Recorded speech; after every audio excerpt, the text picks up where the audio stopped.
Hello and welcome to this teaser introductory episode of my new podcast, Some White Guy Mansplains Intersectional Feminism with Jake Ryan. I'm your host, Jake Ryan, and in this introductory episode, I'll tell you a little bit about who I am, what my goal is for this podcast, and then I'll clue you into some upcoming episodes. So, who am I? As I said, my name is Jake, and I have a few titles and wear many hats, so I wanted to take a moment to break those down for you. First and foremost, I'm a therapist. And more than that, I'm a systemic therapist, which means that I know how to not only work with individuals, but also couples and families, understanding the context that they live in and its influence on how they feel about themselves, how they show up in interactions with others, and even the options that they may feel they have available to them. In addition to being a therapist, I'm also a twice self-published author. Both of my books are on therapy, recognizing that therapy, while certainly valuable, is becoming less and less accessible for people.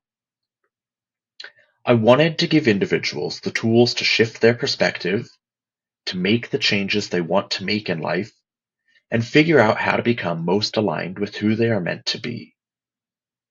I really enjoy my work as a therapist, and though it informs the information I'll present here in this podcast, most of this podcast will be me in my sociologist hat and not my therapist hat. If you're looking for additional support, I've included a link to my book, You Don't Need a Therapist, in which I walk you through some insights a therapist might provide to empower you to overcome our cultural conditioning and be the best version of yourself.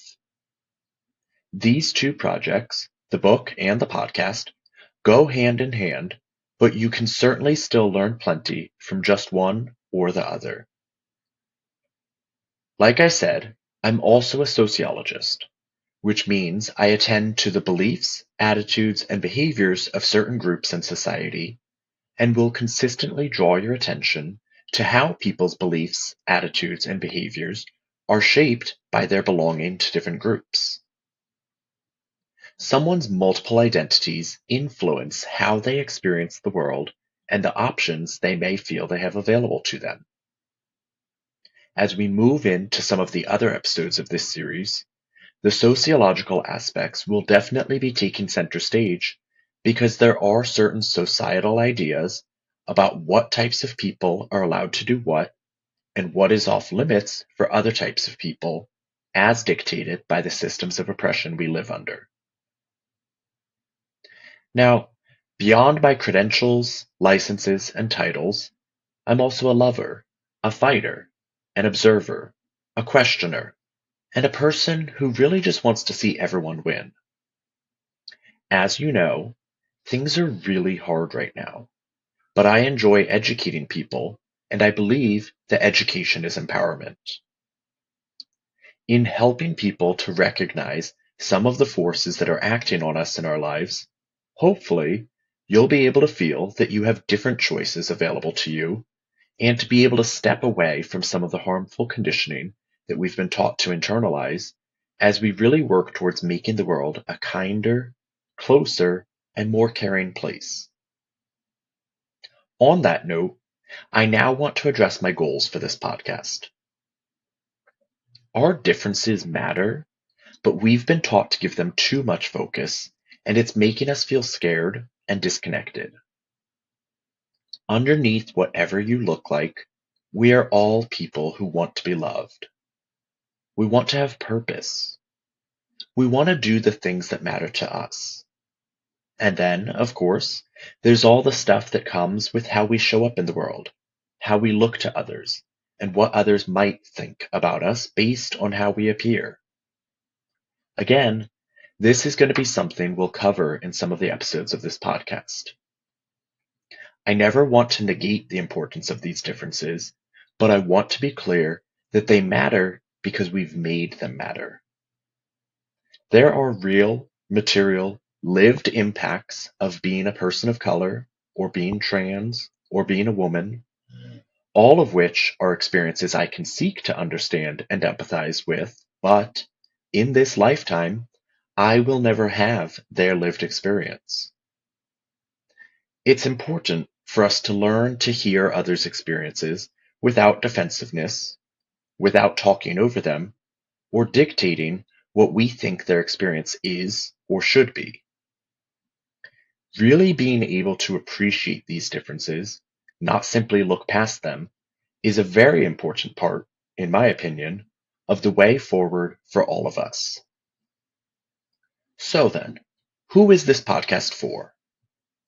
It's for everyone, but especially for privileged people who want to learn to be better allies, because it is not marginalized people's jobs to do the emotional and intellectual labor to get privileged people caught up. I want to help people look outside themselves, see the world for what it is, and to begin doing the work of using whatever privilege and power they have to help those who have less than they do. Educating yourself is the bare minimum you can do. Our world is scary and overwhelming, but that's not a good excuse for not doing the work. In fact, our world is scary and overwhelming specifically because people aren't doing the work. And we can't keep doing what we've always done, or we'll keep getting what we've always gotten. 2020 showed the cracks in the system. When bad things happen, marginalized people are always the most heavily impacted. Black and queer lives are seen as more disposable, as a few ultra-rich straight white men amass more and more wealth, and we have so much more collective power than we've been taught to believe, but we have to unlearn a lot in order to tap into that power.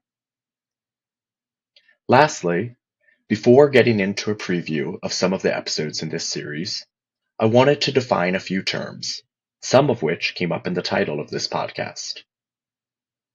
Now, you've likely heard of mansplaining, but that word feminism is, I think, very often misunderstood. In today's world, I think a lot of people hear the word feminism and immediately think that it means anti-man, and especially that feminists are people who are very angry and bitter towards men.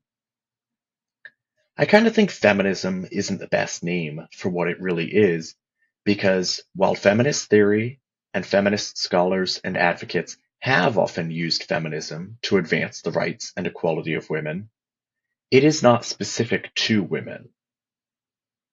Feminism is really about recognizing the ways that gender inhibits us from living full, free lives. Men are more affected by gender roles than I think most people realize. A lot of my clinical work and my dissertation is focused on recognizing the limitations of masculinity, the pressure that men experience to tough it out, so to speak, and disconnect from others, and to even disconnect from themselves. We have so many men who lack emotional intelligence because our role doesn't set men up to have and to build emotional intelligence, and that is just as worthy of critique as any of the constraints that are placed on women, such as the expectation that they become mothers or sacrifice their own well-being and desires for others, typically men. So, all that to say, feminism is about critiquing gender and whether the expectations that are placed on us are actually helping us, and surprise, surprise, they're not. Next, I want to explain intersectionality. This is a term that was coined in 1989 by Professor Kimberly Crenshaw to address the systems of oppression that act on people's lives and recognizing that the systems do not act in isolation.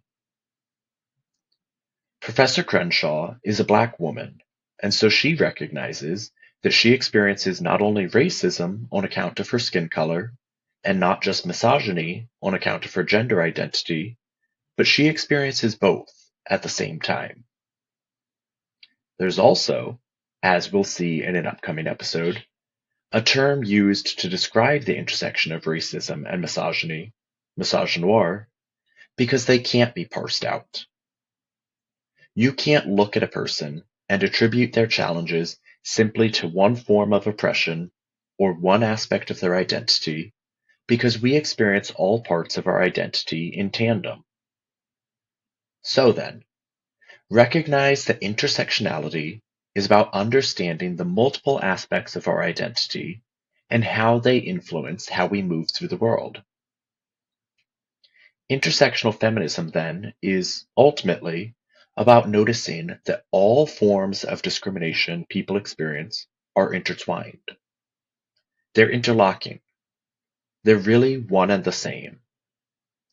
If you pull the thread of racism, or of homophobia, misogyny, or ableism, you'll see that it starts to undo the work of all other systems of oppression because they really all come from the same source. The systems reinforce each other. They protect and elevate a specific type of person, a cisgender, heterosexual white man, and specifically ones who are able-bodied, educated, and have money. Everyone who doesn't fit that bill is, to some extent, seen as disposable in our very dehumanizing systems, and it's why I believe everyone who is othered in some way needs to look at how we can come together, because all marginalized people, if we band together, are greater than those who these systems do protect and serve. So, I know that's a lot so far. Trust me. We're going to break it down a little at a time across these episodes to understand things such as why we don't see more openly bisexual men, why women of color are paid so much less than men and even white women, and how COVID and capitalism affect us on a daily basis. Ultimately, this podcast is going to be about peeling back the layers of our very complicated society to understand what it is that makes us human and how we perpetuate the dehumanization of others. You'll learn more about yourself, others, and how to help create the world that we all deserve to live in. I hope you're excited for all that's yet to come as some white guy mansplains intersectional feminism. I'm Jake Ryan, and I'll see you back here for more very soon. Take care.